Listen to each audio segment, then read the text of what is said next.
Revelette. I was born in Indiana, and when I was 4 weeks old, I was put into an orphan crippled children's home in Allentown, Pennsylvania. Found two sisters at my doorstep.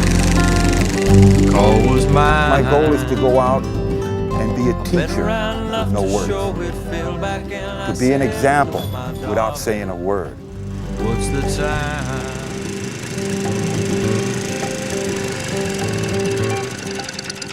I'm going to put it back in my van.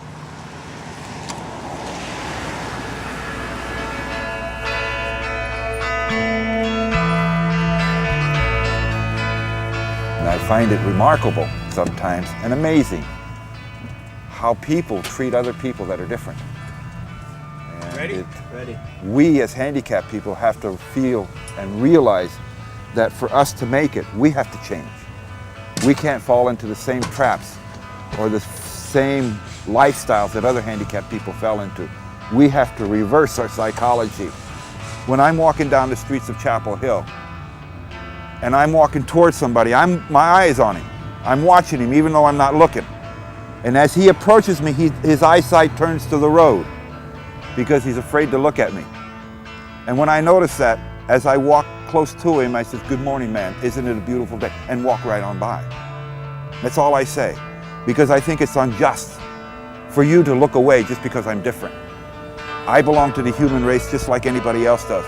And for you to reject me that way is unjust, and I won't stand for that. I'll force the issue to come back.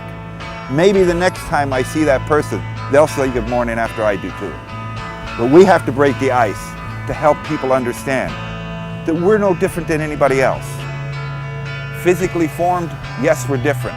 But when it comes to our psychic, our emotions, our feelings, the same blood goes through my veins as goes through yours.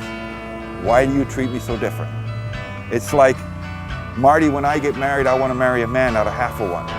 I was 17 years old and I had to deal with that because that's what one girl said to me.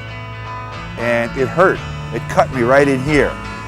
But as I dealt with it and learned and began to feel what was really being said, I realized that it's not the physical form that makes me what I am.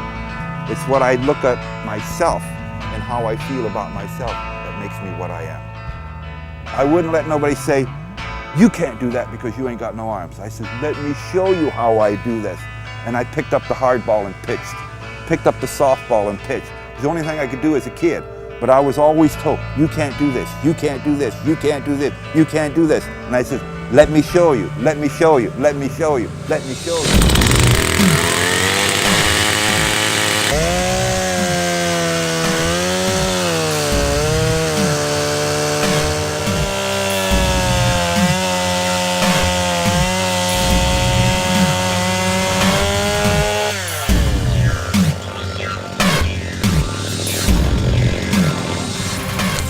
Good? Very good, very good.